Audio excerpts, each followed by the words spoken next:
Halo guys, apa kabar kalian? Semoga kalian selalu sehat dan selalu dalam lindungan Tuhan. Masih di review film India Besti. Kali ini Minca akan membahas film Jomonte Sufficial Hangal. Bercerita tentang perjuangan seorang untuk bangkit kembali setelah kehilangan semua aset yang ia miliki. Di mana peran keluarga sangat diperlukan dalam setiap keadaan. Sebelum lebih lanjut seperti biasa, kita sapa dulu penonton yang selalu support Mimin. Ada Lone Fighter dari Malaysia, Sri Wahyuni Cantik dari Pasuruan, Aditya Narto dari Malaysia Timur, Aziz Majalengka, JB Judi Online dari Wajo, kampung yang lagi viral karena bikin orang India kecewa nih. Suci Ramadhani dari Hong Kong, Angau dari Belitung, Imang Sampang Madura, Are Cirebon Timur, Hendra Putra yang nyuruh ngusirin orang Wajo. Jangan-jangan kita aja orang Wajo. Ada Mas Bayi Lampung Selatan juga buat Arman dari Kayuara Kuning. Buat yang ingin disapa Mimin, jangan lupa tulis nama dan alamat kalian Besti. Dan buat yang udah nonton boleh skip, dan yang penasaran, yuk langsung aja ke alur ceritanya. Film berlatar di distrik Thrissur, Kerala, India, di mana Jomon tengah bersiap pulang setelah mengambil pesanan baju pengantin milik Tessa, adiknya yang sebentar lagi akan melangsungkan pernikahan. Namun di jalan tak sengaja ia bertemu kawan jametnya, Mustak. Mereka pun melepas rindu di sebuah kafe sembari menceritakan perjalanan Mustak sampai dirinya berhasil membangun bisnis tekstil ekspor ke luar negeri.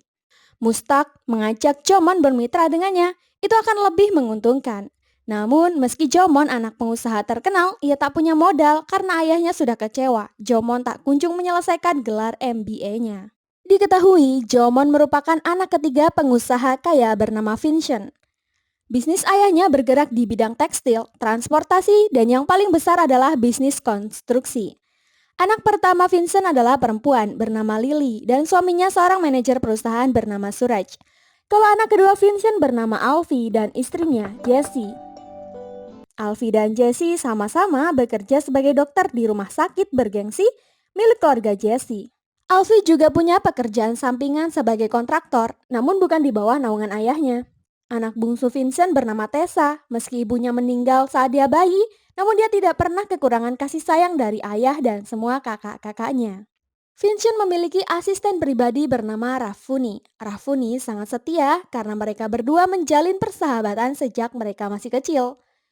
Vincent mempunyai adik perempuan yang menjabat sebagai wali kota bernama Bragita. Meski menjabat wali kota, kewenangannya selalu diatur suaminya sendiri yang bernama Palodan. Palodan selalu mengambil keuntungan dari jabatan istrinya untuk menerima suap dari orang yang ingin diperlancar urusannya, dan itulah latar belakang keluarga besar pengusaha Vincent ini. Nah, kembali ke cerita, Jomonte baru sadar dia terlalu larut dalam minumannya, sehingga ia melewatkan acara pernikahan adiknya yang mempercayakan baju pengantin khusus kepadanya. Namun dia semakin terlambat karena di jalan harus kena razia polisi. Akibatnya Jomon pun harus mengganggu malam pertama Tessa dan Ali. Untung Tessa dan Ali punya jiwa yang sabar, mereka berdua memaafkan keteledoran Jomon. Tapi Jomon harus menghadapi ayahnya yang berdiri di ruang gelap, seperti sedang marah besar. Meski begitu, Jomon punya trik ampuh merayu ayahnya agar tak jadi marah. Still I love you. Keesokan harinya memperlihatkan sifat asli Jomon yang selalu bergantung pada kekayaan ayahnya. Dia merayu ayah untuk membelikannya motor baru.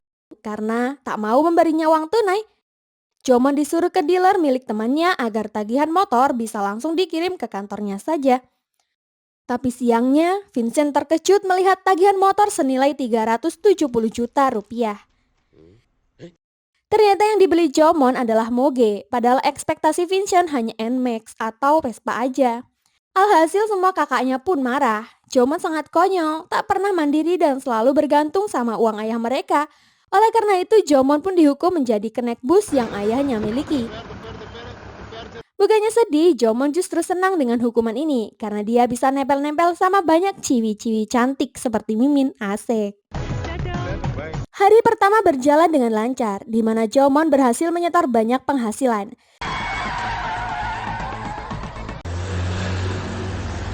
Namun hari keduanya, Jomon harus kena tilang polisi karena ugal-ugalan dan belum punya surat izin mengemudi kendaraan besar.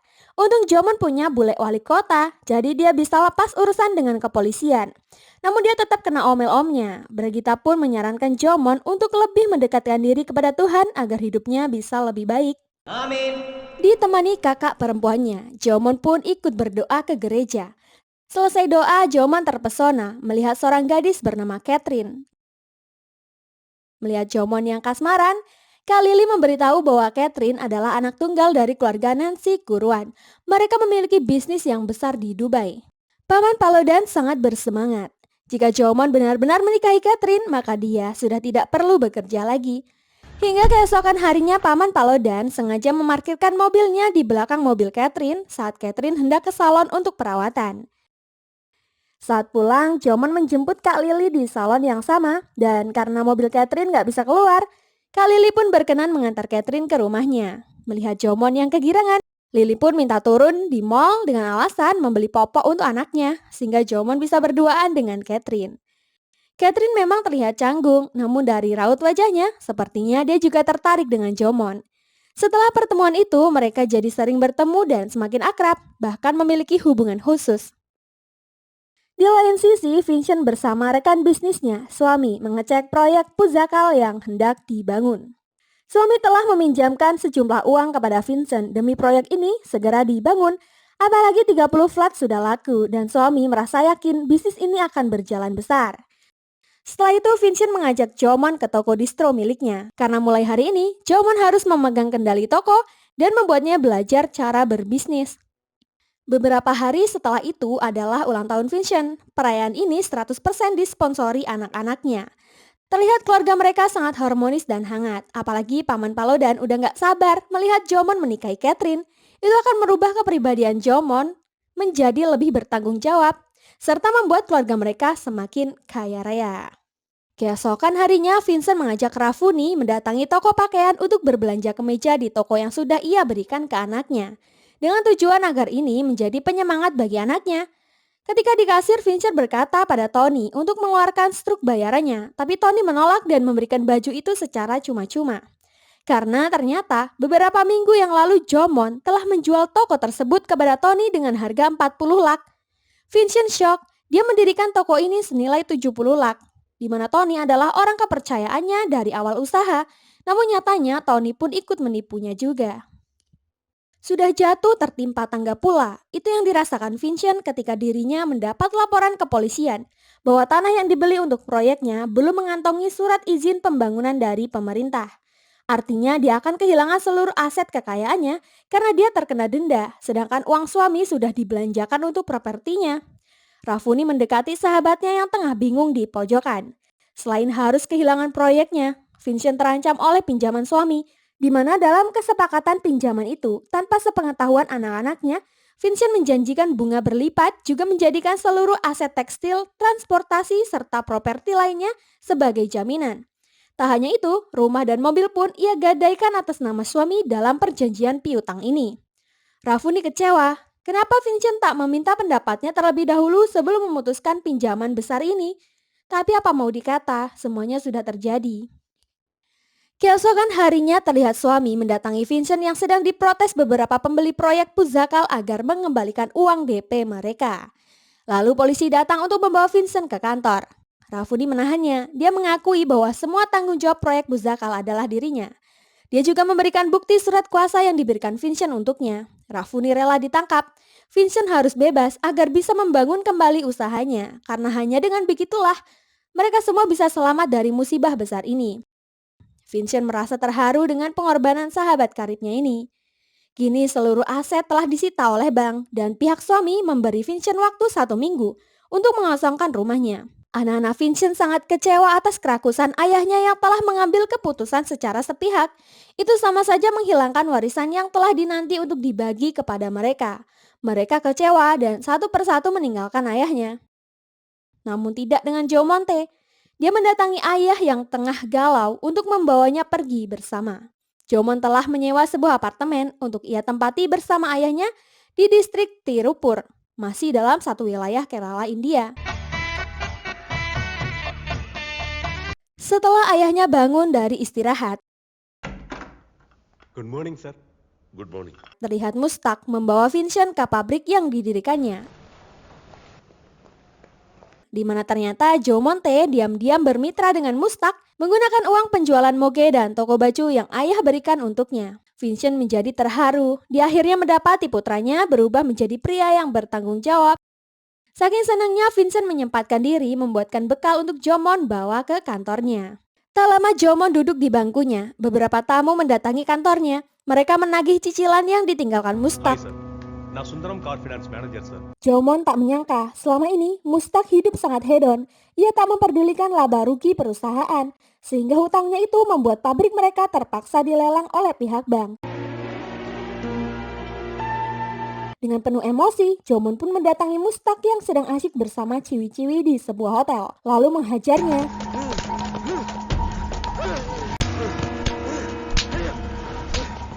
Jomon tak habis pikir, Mustak tega melakukan itu kepadanya. Setelah Jomon menjual semua aset yang tersisa darinya, kini harapan satu-satunya untuk ayahnya sirna sudah. Jomon pun pulang. Ia tak berani memberitahukan kabar buruk ini kepada ayahnya. Dia berakting seakan-akan dirinya baik-baik saja. Vincent telah menelpon Alpi agar mau membantu menangani kasusnya. Dan dia bersedia, sehingga Jomon diminta ayahnya untuk bertemu kembali bersama kakaknya di Tirusur. Setelah bertemu, mereka setuju untuk membayar advokat dan melawan kasus ini. Namun mereka kembali membahas kebodohan ayah yang mengakibatkan hilangnya warisan untuk mereka bagi. Itu membuat Jomon kecewa berat sampai meninggalkan rumah kakaknya padahal belum selesai berdiskusi. Tak lama Catherine menelpon Jomon yang sudah lama tak menghubunginya. Dia sangat rindu. Catherine tahu musibah yang menimpa keluarga Jomon. Dia juga tahu Jomon sedang membutuhkan teman, sehingga Catherine memintanya datang ke rumah.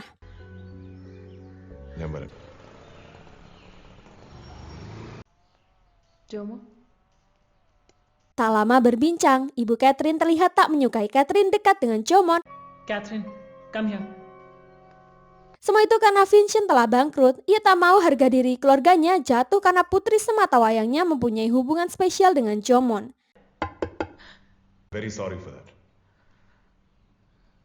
Jomon merasa tahu diri. Sebaiknya ia tak menyeret Catherine dalam masalah sulit yang menimpa keluarganya, sehingga terpaksa Jomon harus melepaskan perasaannya untuk Catherine meskipun itu sangat sakit. Scene berlanjut. Saat Jomon terengah-engah mencari pekerjaan, dia bertemu kawan lamanya, Baletan. Baletan yang tahu Jomon sedang susah, merekomendasikan Jomon kepada atasannya untuk merekrut Jomon. Jomon pun diterima. Besok dia mulai bekerja sebagai sales yang menjual barang-barang yang diproduksi. Jomon pun diterima. Besok dia mulai bekerja sebagai sales yang menjual barang-barang yang diproduksi oleh pabrik. Keesokan harinya dengan semangat, Jomon mulai menjual dagangannya.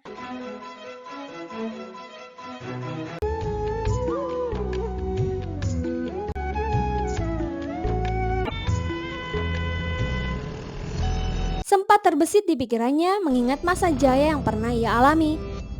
Namun tak lama ipar dokternya menelpon. Ia prihatin dengan kondisi Jomon dan mertuanya, sehingga tanpa sepengetahuan Alfi, Jessie telah mentransfer sejumlah uang di akun bank Jomon Tae. Jomon sangat berterima kasih. Tiba-tiba Mustak muncul di hadapannya. Mustak mengaku telah menyesali perbuatannya. Sebagai permintaan maaf, Mustak telah membangun usaha produksi skala kecil dan mengajak Jomon kembali bermitra dengannya tanpa uang sepersen pun lagi. Melihat niat baik Mustak, Jomon pun setuju dan baikan dengan sahabat lamanya itu. Di saat yang sama, Vincent tengah mencari rokok di warung terdekat. Seorang pria bernama Perum berkenan mengantarnya ke sebuah toko yang menjual merek rokok lengkap. Sepanjang jalan mereka berbincang. Dulu Perum adalah seorang penjahit, namun karena sekarang udah banyak saingan, usahanya sepi dan terpaksa tutup deh. Mendengar itu, Vincent pun akan membantu Perum mendapatkan pekerjaan di pabrik anaknya. Perum pun senang, sehingga mereka pun mendatangi rumah industri tersebut. Sesampainya di sana, Vincent baru tahu ternyata usaha ini sudah pindah tangan karena pemilik sebelumnya telah bangkrut. Jomon. Untung Perum orangnya besar hati, ia tak merendahkan Vincent sedikit pun. Namun Vincent yang kecewa menampar Jomon yang telah membodohinya. Kenapa Jomon harus menyembunyikan masalah besar ini dan berpura-pura seakan tidak ada masalah? Jomon hanya tak mau ayahnya semakin sedih melihat anaknya ikutan bangkrut. Padahal maksud Vincent, jika Jomon terbuka, mereka bisa tinggal di tempat yang lebih sederhana untuk menghemat pengeluaran. Itu tidak masalah baginya. Memulai semuanya dari bawah kembali. Vincent akan tinggal dimanapun asalkan itu bersama Jomonte. Esoknya pindahlah mereka ke kontrakan sederhana. Itu mengajari Jomon untuk selalu bersyukur dengan pemberian Tuhan. Dia jadi lebih semangat dalam bekerja. Meski sederhana, mereka berdua tetap terlihat bahagia.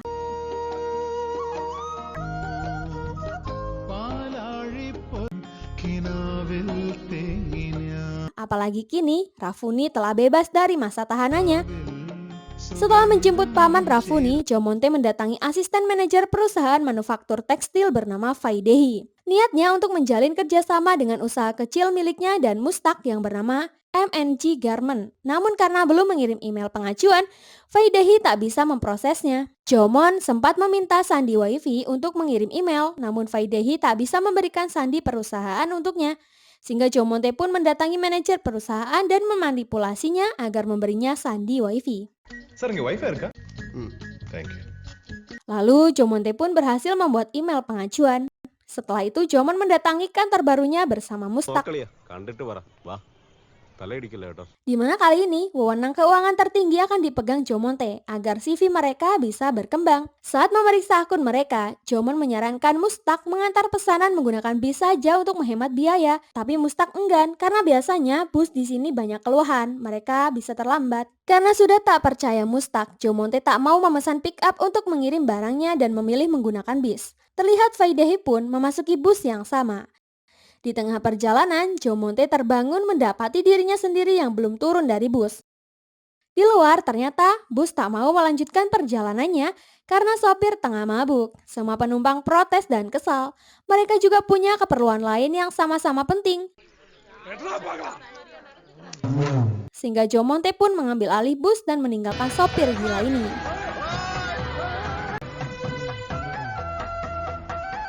Setelah sampai di Temteman, para penumpang pun berterima kasih kepadanya.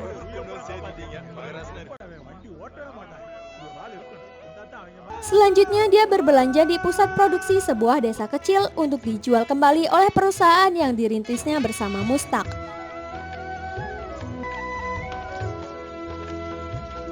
Namun sayang, bus yang akan mengantarnya pulang sudah tidak ada. Kebetulan Paman Perum mendapati Jomonte yang kebingungan mencari tempat menginap sementara dan besok ia harus kembali ke kota. Perum pun membawanya pulang. Di mana ternyata juga Perum ini adalah ayah Faidehi. Selesai makan, Jomonte pun tidur di luar. Namun dia tak bisa tidur karena banyak nyamuk. Faidehi pun memberinya obat nyamuk. Lalu mereka berdua berbincang. Tak terasa mereka keasikan ngobrol sampai menjelang pagi, tapi itu membuat mereka berdua cocok dan akrab.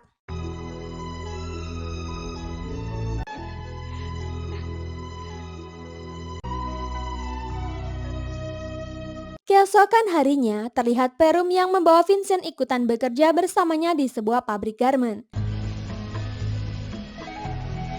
Vincent diam-diam bekerja agar dia mendapat bayaran dan bisa membeli rokok yang ia mau. Karena akhir-akhir ini Jomonte sudah berhenti memberinya jatah membeli rokok. Di saat yang sama pula terlihat Faidehi yang mulai berteman dengan Jomonte dan Mustak.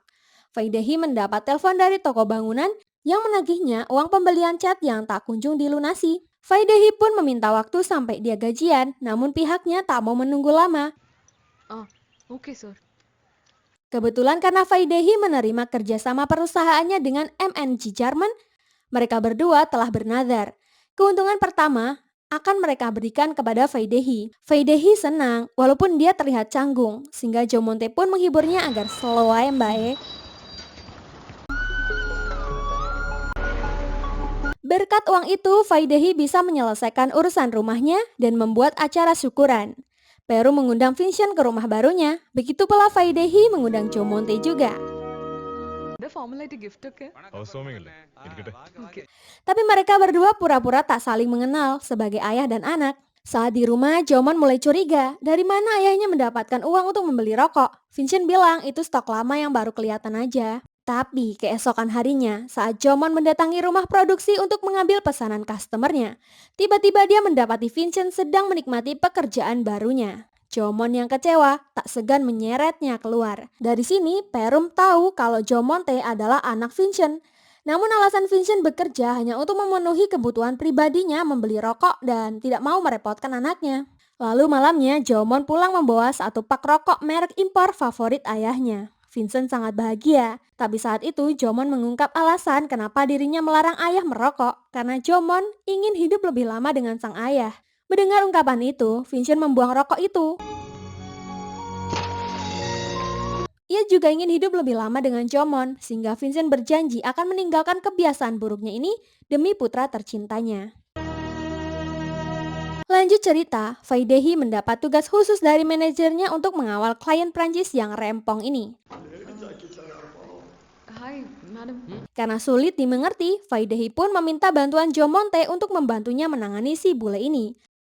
I want to explore your country as real. Pada akhirnya, Jomonte tahu apa yang diinginkan si bule adalah berkeliling meneliti produk tradisional India. Bule pun sangat menikmati perjalanannya bersama Jomonte dan Faidehi.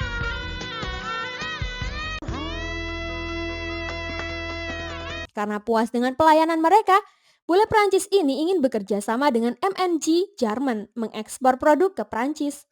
Jomonte sangat senang.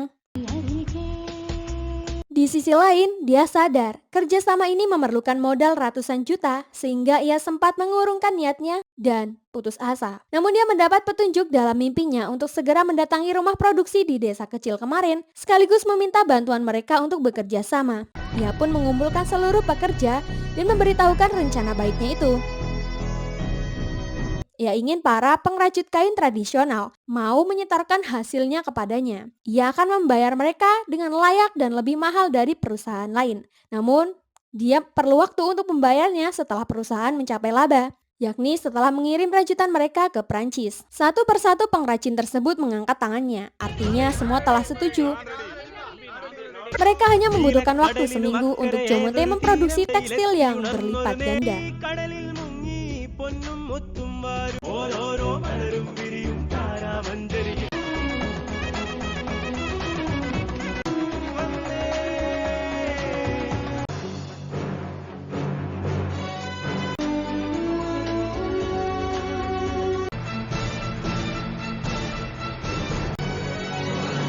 Dengan kerja keras itu, pihak bank pun dengan senang hati memberi perusahaan mereka pinjaman modal besar senilai miliaran untuk menjalankan perusahaan. Mustak tidak menyangka akan memperoleh uang sebanyak itu. Uang itu pertama Jomonte akan membayar semua pengrajut. Lalu sebagian dari labanya ia gunakan untuk menebus rumah ayahnya di kota. Pada akhirnya Jomon membawa Vincent kembali ke rumah lamanya yang menyimpan banyak kenangan bersama keluarga besarnya. Namun Vincent merasa setelah menghasilkan banyak uang, telah membuat hati anaknya menjadi lebih keras dan tidak peka terhadap perempuan. Jomon hanya tersenyum saja. Setibanya di rumah, Vincent merayakan keberhasilan dengan mengumpulkan seluruh anggota keluarganya.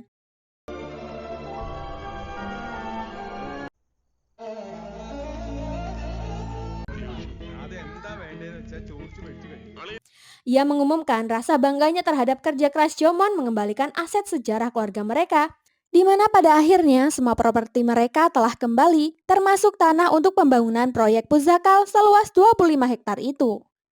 Vincent berjanji tak akan melakukan kesalahan yang sama kembali. Ketika Jomon mengajak Vincent untuk berolahraga mengelilingi kampung halamannya, Vincent terkejut mendapati Perum ada di lingkungannya. Begitupun dengan Faidehi yang sudah pindah bersebelahan dengan rumah mereka, karena Jomonte sebentar lagi berencana akan menikahi Faidehi, dan film pun selesai. Terima kasih buat kalian yang sudah support channel ini. Jangan lupa tinggalkan like dan saran kalian di kolom komentar. Sampai jumpa di alur cerita berikutnya. Terima kasih.